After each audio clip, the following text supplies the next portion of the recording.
craziness. He was practically slobbering at the mouth. Well, Mr. Vandiver, what, if anything, did you do? Well, we didn't stand still, and we didn't have many choices. The back door was the only way out. So you headed immediately for that back door? That's right. The first thing I knew, I heard a shot. That one missed. And then as I was trying to open the door, Barkley rushed up behind Parker. He shoved his pistol into Parker's back. That was the one that did it. Parker's dead before he hit the floor. Mr. Vandiver, how is it that you survived? Doc Tully. He hit Barkley with an axe handle.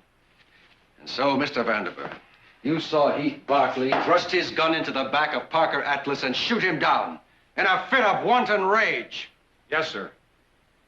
I did.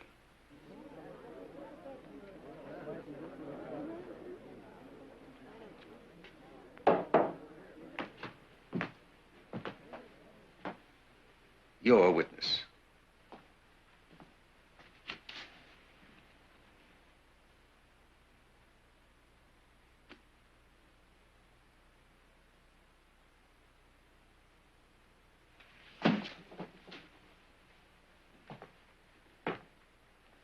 Vandiver, you say that you were a, how did you say it, a land speculator? That's right. In Denver. Around Denver. And you met the deceased Parker Atlas during the war? That's right. Would you say that you served with distinction? Well, I like to think I did. Mm-hmm. You two were in the same outfit, weren't you? The second, was it the 2nd Georgia Volunteer? He was a lieutenant, I was a sergeant. Sergeant? That's right. Well, that's odd. Got you listed here as a private. Private Gustavus S. Vandiver. I would like to see what that is, please. It's an official document from the archives of the 2nd Georgia Volunteers. The names of men who deserted in the face of enemy fire.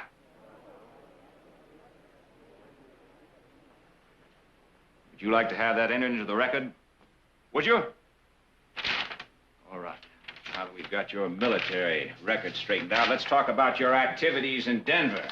Why did you leave Denver, Mr. Vandiver? I've already told you that to go into business with Parker. Was there another reason? No! Isn't it true that you were questioned in the shooting of a man called Eugene Griffith, a clerk in the Alta Hotel? They never proved that!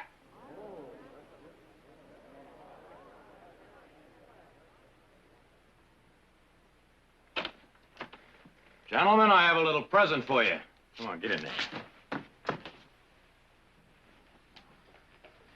Well, well. Hello, TJ. Where'd you find him, Nick? Hagersville, under a rock. You're going to get into a lot of trouble for this. Oh, really?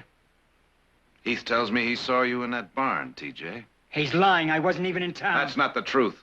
I saw you myself not an hour before the shooting. You're out in front of the saloon, sweeping the porch. Now, you were in that barn, weren't you, TJ? Weren't you? I was up in the loft. And what'd you see from there? Nothing. It was somebody else's mess.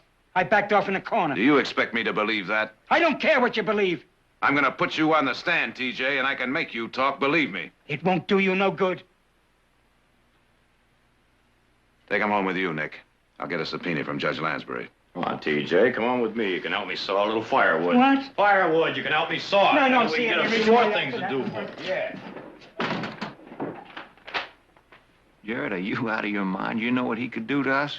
I think he can tell us the truth, Nat. Well, you were in court today. You saw what happened to Vandiver. Manus is finished. We've won. And now you want to subpoena a hostile witness? Why? Do you have any idea what he might say? You haven't the faintest idea. He might lie to spite you. And if he does tell the truth, it may be more than you want to hear. It's what Heath wants. Heath wants what? The truth, no matter what it is. As big a fool as you are. It runs in the family. Change his mind. His life is your responsibility. You didn't get to know him very well, did you? What's the matter with him? Has he got a guilty conscience? Well, let me tell you something about human nature, Jared. In a week, he'll be down on his hands and knees, thanking God for his deliverance. I've got an eyewitness, Nat, and I'm going to use him. You're gonna hang your brother, that's what you're gonna do. Now, that wouldn't bother you very much, would it? The only thing that gives you any pain is the thought of losing to Manus. You're the loser, Chad. He's your brother.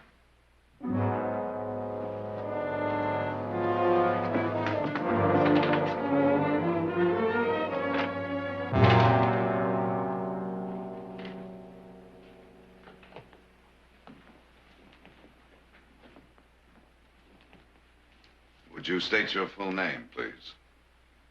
Thomas James Dice. Where were you last employed, Mr. Dice? Handyman in the saloon. I see. On the night that Parker Atlas was killed, were you in the storage barn behind that saloon?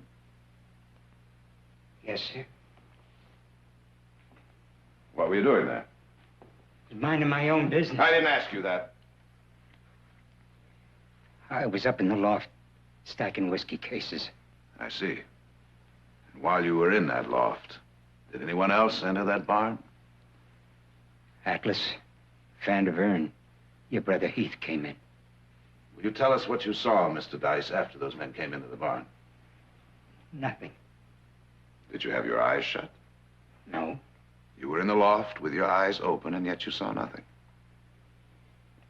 I knew there was going to be trouble, and I didn't want no part of it. I backed off into a corner. With your back against the corner of the loft and your eyes open, are you telling us, Mr. Dice, that you did not or you could not see the floor below? I couldn't.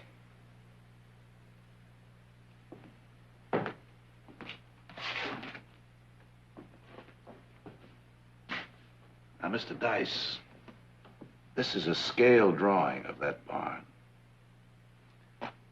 This is the figure of a man with his back against the farthest corner of the loft, a man of your approximate height. This arrow represents his line of sight. Now, you'll notice, with his back against the farthest corner of the loft, he has a perfectly clear view of the floor below. Now, I'll ask you again, Mr. Dice, what happened after those men came in?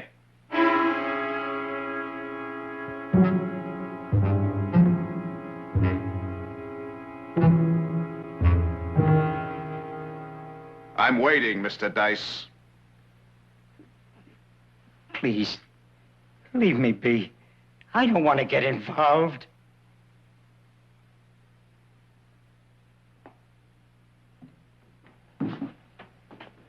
You don't want to get involved.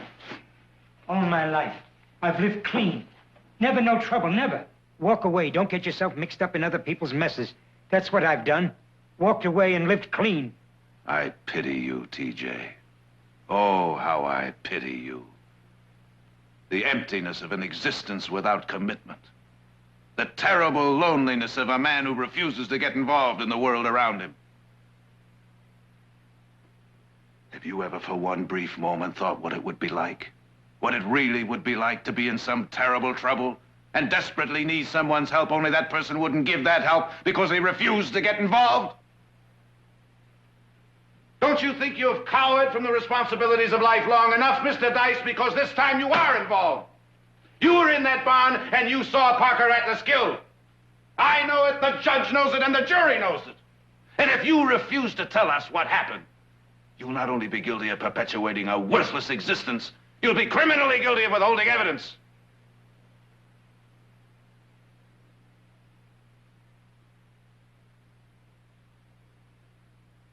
TJ. All I want you to do is simply tell the truth. Nothing will happen to you. Nothing except maybe the beginning of a new life.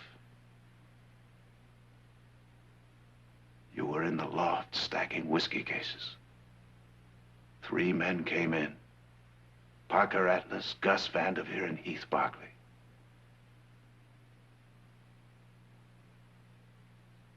What happened? They started to argue, the 3 of them. Then Atlas moved toward your brother. They were going to fight it out because of what Atlas had done to Charlie Whitehorse. The other fellow, Vanderveer, he moved up behind Atlas and pulled his pistol. But he kept it hid behind Atlas' back. Go on. About that time, Doc Tully came in and picked up an axe handle. Your brother Heath didn't see him because he was watching Vandiver. He must have known that Vandiver had his pistol out because he said, "Get away from there." That's when it happened. Doc Tully swung the axe handle and drove your brother forward into Atlas, and Atlas got pushed back, and well, that's what did it. Did what? Killed him. Killed him. Yes, sir. Are you stating under oath that it was Gus Vanderveer's pistol that discharged and killed Parker Atlas? Just a minute. Mr. Barkley's gun was fired. It's here as evidence. Yes, but Mr. Vanderveer fired it. He told Doc Tully that if they didn't blame it on Heath, they'd have more trouble than they could handle.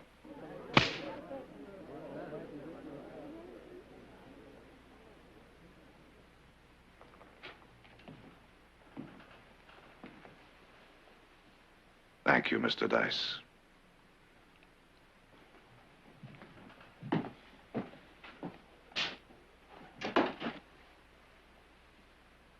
Mr. Manis, do you have any questions?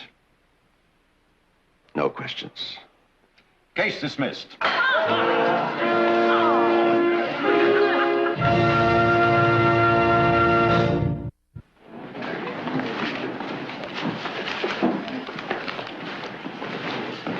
Well, congratulations, Counselor.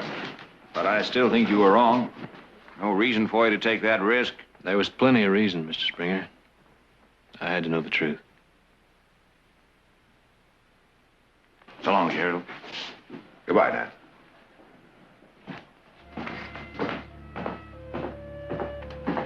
Let's go home. Heath, I'm mighty glad things turned out the way they did, but I have to admit I'm going to miss you around my jail. Now, this young man plays a pretty fair hand of poker. Which reminds me, Sheriff. Yeah. Well, now, don't look so sad, Fred. You can consider that payment for all that bad food you forced them to eat.